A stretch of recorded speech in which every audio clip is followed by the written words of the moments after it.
Good morning, guys, and welcome back to the channel. Today is chick housing, bedding, cleaning day. I don't know, that's a really long word. So we got all the chicks. I pulled out all their food and water. As you guys can see, they are getting pretty big. And if you can see, like, the fuzziness is disappearing. yeah, they're not so fuzzy anymore. They're starting Look at their wings. Starting to get their feathers in. Yeah. All right, you're okay. Stop kissing the food, Sam. It's weird. I was telling him, I was like, even though they're food, I get attached to animals, and I'm trying not to, but it's hard not to. Plus, you know, what's gonna happen to them in 8 weeks, it's, you know, I'm grateful for what I'm using them for, so I want them to feel loved and cared for before that time comes. You gonna kiss it when it's on your plate, too, or like kiss that piece of meat? No? Okay. So, while it's great they're getting really big, the bigger they get, the more they poop. You can see the poop is all over the place. And it starts to stink really bad. So, I've been using the bedding and their fertilizer, their poop as fertilizer for all the plants that I have. So, last time we changed the bedding, I used it for the banana tree. This time I'm going to use it for our mango tree. And I just place it around the base, and then every time we water it or it rains, the nutrients go down in there and provide nutrients for the plants. So it's kind of a life cycle, I guess. But yeah, Sam's going to put them out in that little blue tub that we have right there. No, not a tub, the little, you know, dog pool. Dog pool. Yeah. And we have live mealworms for them, so I'm putting it in there. Because when I put them in here, they go underneath the bedding, and then they don't get it in time. Yeah, so Sam's gonna take them all out. She'll keep an eye on them, and I'll just go dump the bedding and clean this out real quick. Put some fresh bedding in there, and then they'll have a fresh home for another 2-3 days. This is usually about a 2-3 day process as of right now. I'm sure once they get bigger, it's gonna be more than that. Yeah, I am looking forward to them going outside though, because then we won't have to do this at all.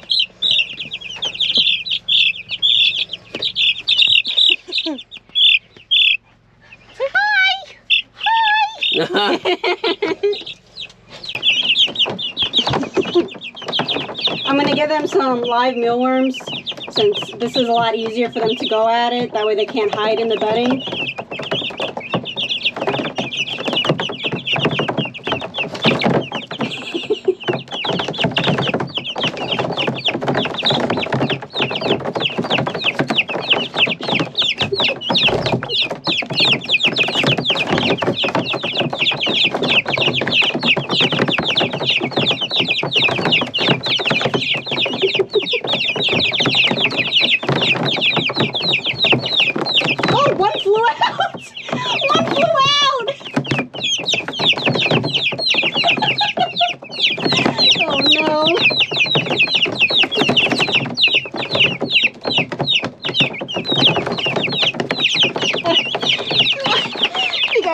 One got out. Oh, you can't even see him.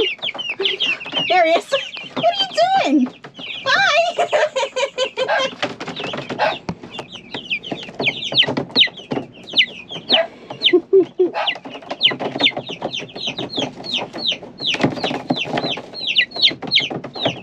He's freaking out now.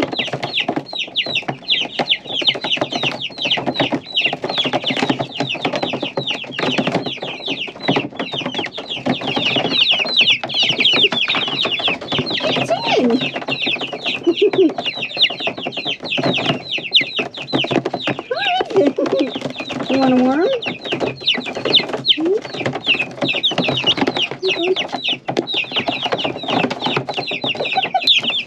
Milo is very aggressive towards them, so I don't, want to take any chances of him. I think he jumped in through the front. Yeah, another one? In the storage.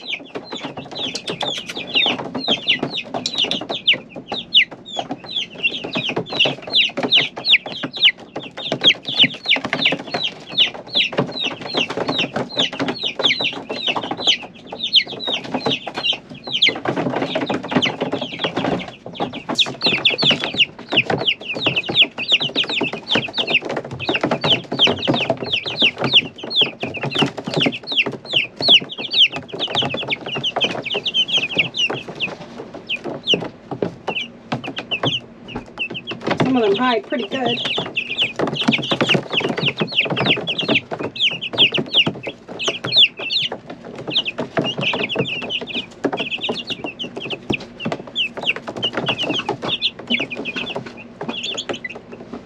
Alright, so that's it for the live ones. We bought these freeze-dried ones off of Amazon. I'm going to get them more that way because I don't think all of them got some. Our betta fish actually eats them too. We got this off of Amazon. It's a lot cheaper than buying live ones. So I'll show you guys me giving them some freeze-dried.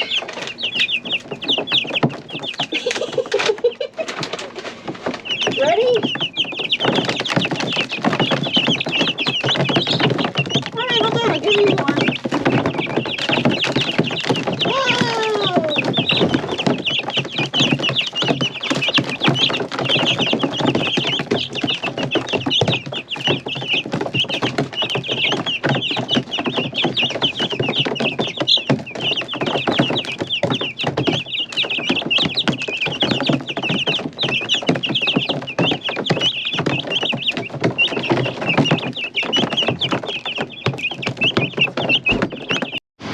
Alright, well now that the chickens are all put away, nice fresh bedding and stuff, I decided to play with this cover. I wanted to get one, like I said, I didn't want the tree sap and all the rain and stuff to pour on it all the time, so we got a nice cover. It covers everything, covers the whole big back seat. You gotta pull it down a little bit more. I think on the other side one tire is showing, but there's plenty of slack. It also has straps so that if it's windy out or whatever, you can strap it from underneath the belly and tighten it up so it holds on and doesn't just blow off. But for now, you know, on a daily use, this is totally fine. Sam's also got laundry going. We are using rainwater and filling up the laundry machine, powering it by the generator. That way we have some clean clothes to wear. Good morning, guys. We had an early morning Kroger delivery food order. As you can see, we get a whole bunch of stuff, a bunch of food. They deliver dog food for us. They deliver like paper towels, like everything pretty much that a supermarket would carry. Even like condoms and stuff if you need those. You know, I'm just saying. I didn't think they delivered it until I searched it, and I was like, oh. I just thought it was interesting.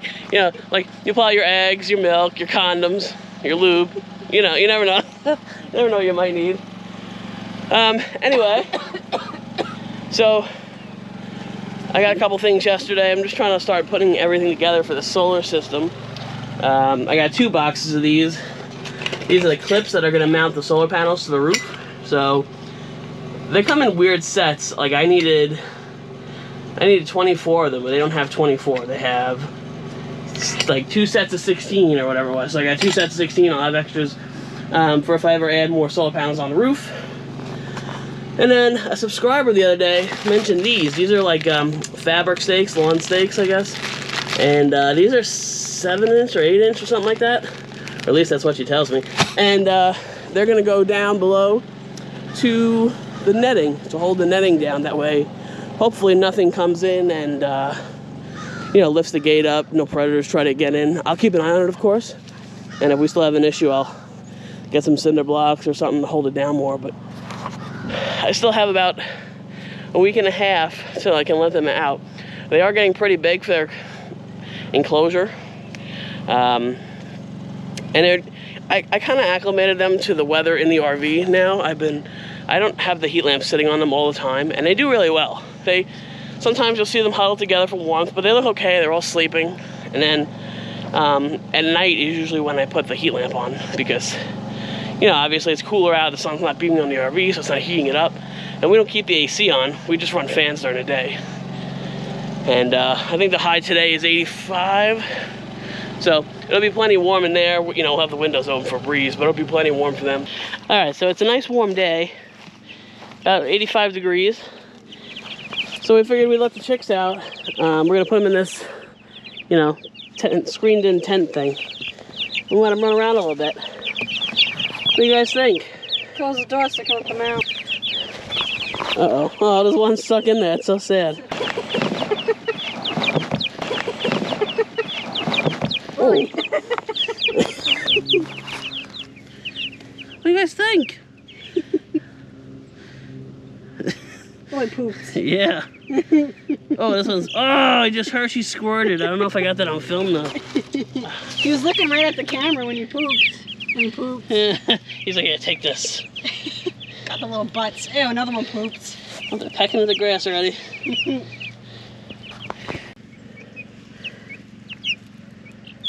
I think they like being outside.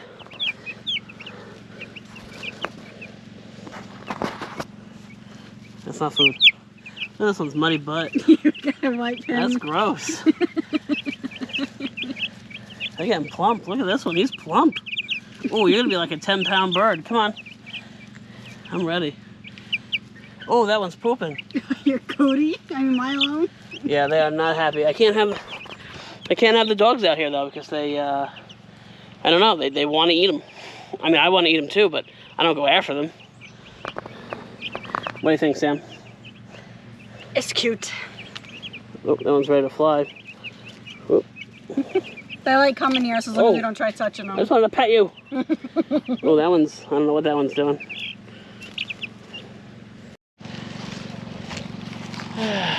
Guys, I messed up. I messed up pretty good, actually.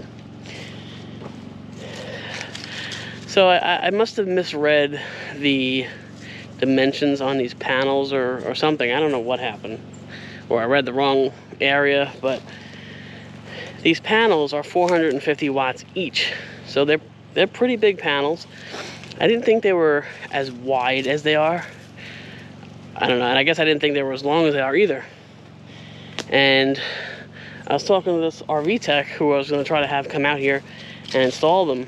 And he's like, you sure you can fit those on your roof? He's like, they're pretty big. Usually something that size has to go, you have to build like a custom fabricated rack.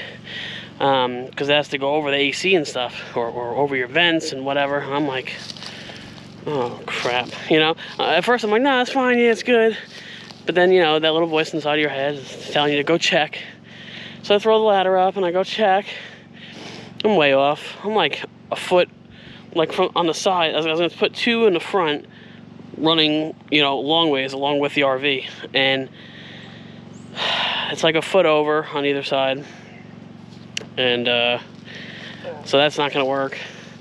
And then I could put 1 on the back and that's about it without having to move anything else. So I called Sun Gold, who's the company I bought the panels and the charge controller through, and I said, hey, I made a huge mistake. I can't fit those panels on my roof. Can you possibly recall them from FedEx and get them back, and then I'm gonna go ahead and purchase smaller panels from you. Oh, our policy is, you have to pay return shipping, blah, blah. I can see if I can recall them, and I'll let you know how much it is. It's my mistake. It's not theirs, of course, so why would they pay the shipping? And the shipping is probably, not cheap. So this was yesterday. She just got back to me today. If I want the solar panels recalled, it's $750 for FedEx to turn them back around and bring them back to California, because that's where they're shipped out of. And then if I didn't want that charge controller, that's another $80 for them to take that back. Now, the charge controller is supposed to be delivered today. It's actually out on a truck ready to be delivered today. So I said, forget it. At that point, I'm gonna move something around on this roof, do something to make this work, because I am not losing $750 on a shipping charge. At that point, if it really didn't fit on the roof, I would just sell the panels. But I think I have a plan to get at least 3 of them on right now. The plan involves pulling my front air vent, the rooftop vent, which we never use anyway.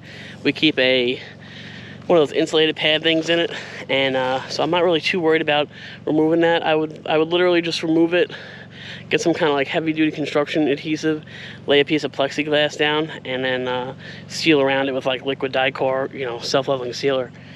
And then I can put the panels. I think I should have enough room. I'm gonna hop up top and measure now, but stressful. The other issue I'm having is actually finding somebody who wants to come out here and do it. A lot of the people I'm talking to, oh, I only use the stuff I want to use, and what kind of wires you got, what kind of cables you got, and this and that. And I'm like, dude, I don't have anything yet. The only thing I have is charge controller, batteries, and the solar panels. That's it. That's all I got. I just don't know.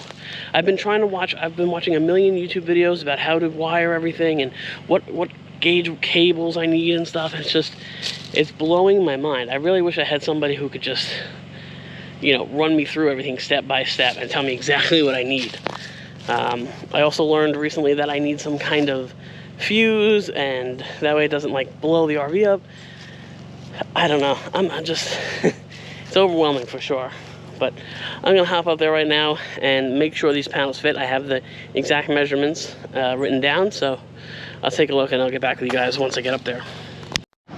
All right, so I'm up here on the roof doing a whole bunch of measurements, which I really should have did a lot better before I ordered these panels. But anyway, I was thinking, so I can run the panels side to side, and that will, I'll still have plenty of room. It starts here, and they're 75 inches long, so I got plenty of room if I run them long ways this way. I could fit up to 2 because they're just shy of 45 inches wide.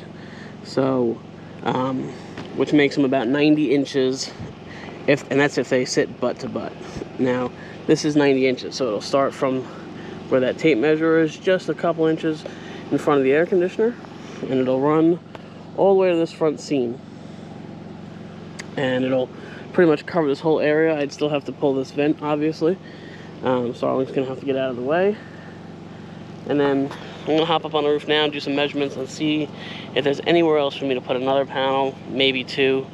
But I think I'd be lucky if I could probably fit 1 more. All right, so good news. I could fit 1 more panel over here. So it would run, just so you can get a better angle, it would run right here in this section.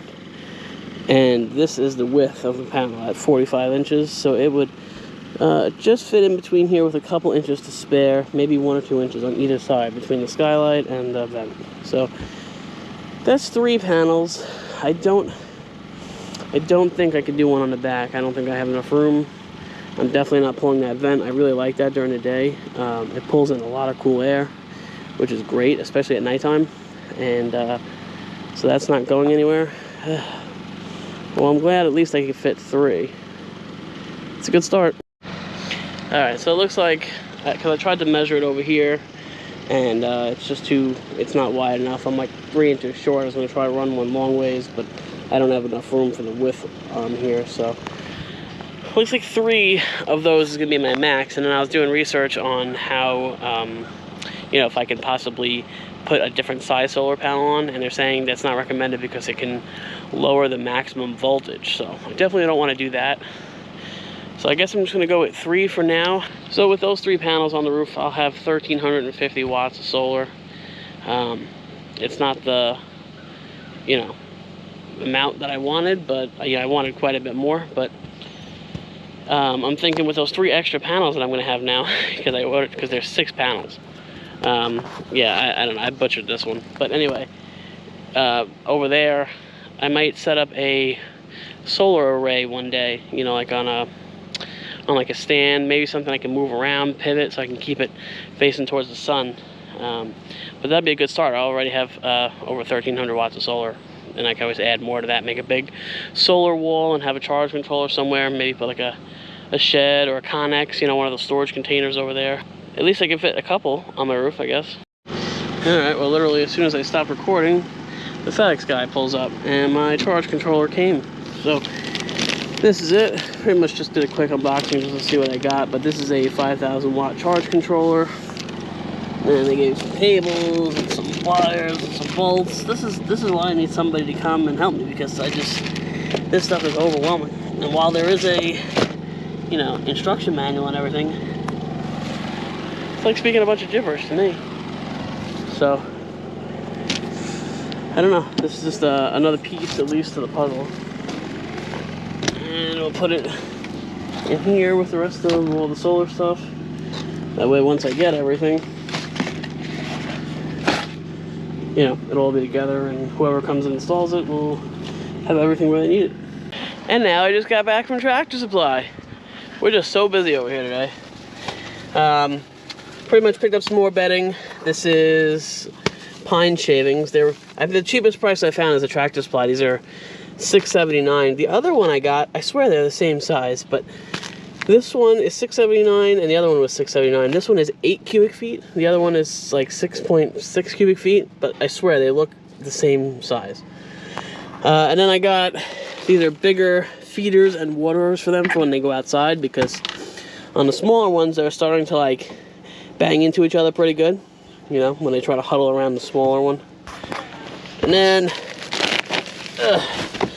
this is for when we run out of the other stuff, the chick starter. This is going to be for their meat birds, high protein, 22%, and 6% fiber, so they say that's really good for them. So once they finish that, you know, we'll get them on this stuff, and this will help bulk them up even better. I still have about 50, let me see, I think it's about 50% of that bag. Here it is. This is a meat starter grower, a chick starter grower. It's about up to here, so we're about halfway through the bag, I'd say. They're usually going through about one plastic, you know, thing full of food every day, so they're eating quite a bit. I don't really feed them too much at night. I kind of want them to calm down. I don't want them to overeat and then they get fat and lazy, so I'm really trying to watch how much they eat. Although they're not thrilled with me at night, they start to get kind of loud at night for a little bit and complain about how I took their food away. But it's for their own good, they just don't know it. But yeah, so that's what I got. That way I'm good to go. I really don't have to get too much. Once this is all over, I'm gonna give you guys a full price rundown on how much it costs to raise my own meat birds. I can tell you it is cheaper to buy everything at the store, like to go buy meat at the store. That's for sure. This is not a budget thing. You know, maybe if you bought like 100 meat birds and you already had everything, like your coop and your plucker and all your tools and stuff like that and fencing, then it might be cost prohibitive, maybe. But yeah, right now, like first starting out, having to buy everything, having to buy the feeders and the waters and the fencing and stuff, and the heat bulbs and all that stuff, it's pretty expensive, and the cost outweighs it. But this is more of an experience thing. I wanted to experience this, plus I wanted to be able to, you know, process my own meat birds in case anything ever happens. I want to be prepared. We're excited to do this. Yeah, no, I'm not looking forward to it. It's more of just a life experience. And the fan, we know we can mentally do it. Right, and a life skill. Plus it's kind of cool, you know, I want to see the difference between raising my own birds and buying store-bought meat. Is there a quality difference? Is there a taste difference? So, should be pretty interesting. Anyway, I'm going to put an ending on this video. I hope you guys are all doing great. And Sam is going to go make me some dinner. And I'll see you guys in the next video. I'm a slave, guys. Yep, she's a slave. She's a slave. She's a bird seed slave.